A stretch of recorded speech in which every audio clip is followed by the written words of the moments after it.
Hello everyone, Girnar coaching academy या चॅनलवर तुमच्या सर्वांचं स्वागत आहे। पहिला प्रश्न बघूयात। उत्तराखंड राज्यातील औरंगजेबपूर शहराचे नाव बदलून काय करण्यात आले आहे? तर हे नुकताच हा बदल करण्यात आला आहे। उत्तराखंड राज्यामध्ये औरंगजेबपूर शहर होतं, हे या शहराचं नाव बदलून शिवाजीनगर असं नवीन नाव ठेवण्यात आलं आहे आणि हा खूप महत्त्वाचा बदल आहे। क्वेश्चन नंबर 2, RBIच्या डेप्युटी गव्हर्नरपदी कोणाची नियुक्ती करण्यात आली आहे? तर पूनम गुप्ता यांची RBIच्या डेप्युटी गव्हर्नरपदी नियुक्ती करण्यात आली आहे। सध्या सर्वत्र फार चर्चेचा आणि गंभीर असणारा विषय तो म्हणजे वक्फ बोर्ड। तर या वक्फ बोर्ड सुधारणा विधेयक लोकसभेत कोणी मांडले, हा एक खूप महत्त्वाचा प्रश्न आहे। तर किरण रिजिजू यांचं नाव आहे, यांनी वक्फ बोर्ड सुधारणा विधेयक हे लोकसभेत मांडलेलं आहे। या वक्फ बोर्डवरती आता ज्या एक्झाम येतील त्या एक्झामला हमखास प्रश्न विचारले जाणार आहेत, त्यामुळे हा एक वक्फ बोर्ड हा हॉट टॉपिक आहे। पहिला विश्व बॉक्सिंग कप 2025 कोणत्या देशात होणार आहे? तर पहिला विश्व बॉक्सिंग कप 2025 हा ब्राझील या देशामध्ये होणार आहे। नेक्स्ट क्वेश्चन, 12व्या आशिया हॉकी कप 2025चे आयोजन कोणत्या देशात करण्यात आले आहे? तर आपल्यासाठी हा खूप आनंदाची बाब आहे। तर आपल्या भारत देशामध्ये 12व्या आशिया हॉकी कप 2025चे आयोजन करण्यात येणार आहे। पुढचा प्रश्न बघूयात। वक्फ बोर्ड सुधारणा विधेयक 288 मतानं लोकसभेत मंजूर झालं असून कोणत्या वर्षीच्या कायद्यात सुधारणा करण्यात येणार आहे? तर हा सर्वात इम्पॉर्टंट टॉपिक आहे। तर हा वक्फ बोर्ड सुधारणा विधेयक 288 मतानं लोकसभेत मंजूर झालेला आहे आणि 1954 वर्षीच्या कायद्यात सुधारणा करण्यात येणार आहे। तर हे 1954 हा पॉईंट खूप महत्त्वाचा आहे। आणि या प्रश्नामध्ये अजून एक प्रश्न आहे, तर हे वक्फ बोर्ड सुधारणा विधेयक किती मतांनी लोकसभेत मंजूर झालेलं आहे? तर किती? 288 मतांना झालेलं आहे। आणि कोणत्या वर्षीच्या कायद्यात सुधारणा करण्यात येणार आहे? तर 1954च्या कायद्यात सुधारणा करण्यात येणार आहे। पुढचा प्रश्न बघूयात। हरियाणा राज्यातील हिसार येथे महाराजा अग्रसेन यांच्या पुतळ्याचे अनावरण कोणाच्या हस्ते करण्यात आले आहे? तर हरियाणा राज्यात हिसार येथे महाराजा अग्रसेन यांच्या पुतळ्याचं नुकतंच अनावरण झालेलं आहे आणि हे कोणाच्या हस्ते करण्यात आलेलं आहे? तर हे हिसार येथील महाराजा अग्रसेन यांच्या पुतळ्याचे अनावरण हे अमित शहा यांच्या हस्ते करण्यात आलेले आहे। शिशुवाटिका उपक्रम कोणत्या राज्यात सुरू करण्यात आला आहे? तर शिशुवाटिका उपक्रम हा ओडिसा या राज्यामध्ये सुरू करण्यात आलेला आहे।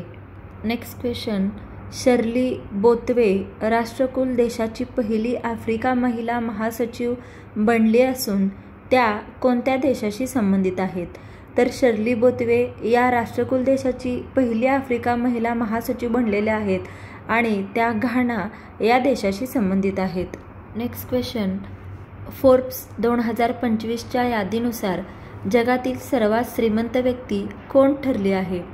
तर इलॉन मस्क हे फोर्ब्स 2025च्या यादीनुसार जगातील सर्वात श्रीमंत व्यक्ती ठरले आहेत। फोर्ब्स 2025च्या यादीनुसार भारतातील सर्वात श्रीमंत व्यक्ती कोण आहेत? तर फोर्ब्स 2025च्या यादीनुसार भारतातील सर्वात श्रीमंत व्यक्ती हे मुकेश अंबानी हे ठरलेले आहेत। भारताचे GST संकलन मार्चमध्ये किती कोटी रुपयांवर पोहोचले आहे? तर भारताचे GST संकलन हे मार्चमध्ये 1.96 लाख कोटी रुपयांवर पोहोचले आहे। नेक्स्ट क्वेश्चन, आर्थिक वर्ष 2024-25 मध्ये GST संकलनात कोणते राज्य प्रथम क्रमांकावर आहे? तर आर्थिक वर्ष 2024-25 मध्ये GST संकलनात महाराष्ट्र राज्य हे प्रथम क्रमांकावर आहे। कोणत्या राज्याने गरिबी हटवण्यासाठी P for public private people partnership हा उपक्रम सुरू करण्यात आला आहे? तर आंध्र प्रदेश या राज्याने गरिबी हटवण्यासाठी P for public private people partnership या नावाचा एक उपक्रम सुरू करण्यात आलेला आहे. नेक्स्ट क्वेश्चन, अमेरिका देशाने भारतातून आयात होणाऱ्या वस्तूंवर किती टक्के आयात शुल्क लागू केले आहे? तर अमेरिका देशाने भारतातून आयात होणाऱ्या वस्तूंवर एकूण 26% आयात शुल्क लागू केलेले आहे. सध्या चर्चेत असलेल्या कोणत्या ठिकाणी 400 एकर जंगलतोड करून या ठिकाणी IT पार्क तयार करण्यात येत आहे? तर सर्वात गंभीर आणि चर्चेत असलेला एक विषय म्हणजे तो हैदराबाद येथे 400 एकर जंगलतोड करून या ठिकाणी IT पार्क तयार करण्यात येत आहे. नेक्स्ट क्वेश्चन, 47वी junior girls national handball championship 2025 चे विजेतेपद कोणी पटकावले आहे? तर उत्तर प्रदेशने 47वी junior girls national handball championship 2025 चे विजेतेपद हे पटकावले आहे. ISSF विश्वकप 2025 चे आयोजन कोठे करण्यात आले आहे? तर ISSF विश्वकप 2025 चे आयोजन हे अर्जेंटिना येथे करण्यात आलेले आहे. राष्ट्रीय महिला खो खो स्पर्धेचे विजेतेपद कोणी पटकावले आहे?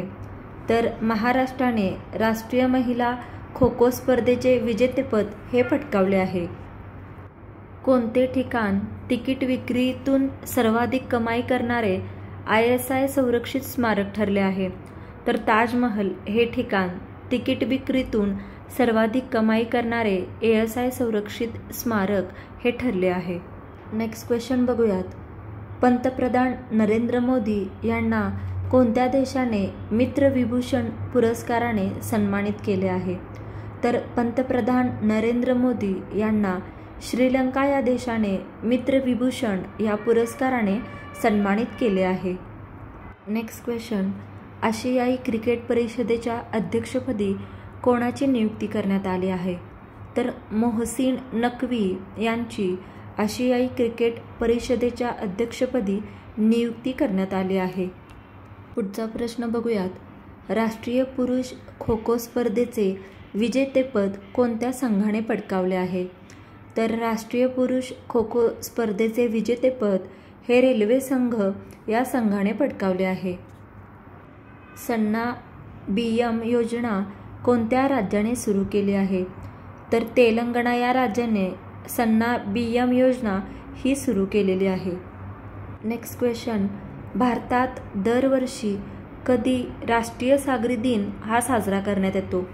तर 5 एप्रिल रोजी भारतात दरवर्षी राष्ट्रीय सागरी दिन हा साजरा करण्यात येतो. कोणता दिवस कधी साजरा केला जातो यावरती देखील हमखास प्रश्न विचारले जातात. तर हा पॉईंट तुम्हाला 1-2 मार्क फिक्स देऊन जाईल, त्यामुळे हे नक्की कन्फर्म करून ठेवा. दरवर्षी जागतिक आरोग्य दिन हा कधी साजरा केला जातो? तर दरवर्षी 7 एप्रिल रोजी जागतिक आरोग्य दिन हा साजरा केला जातो.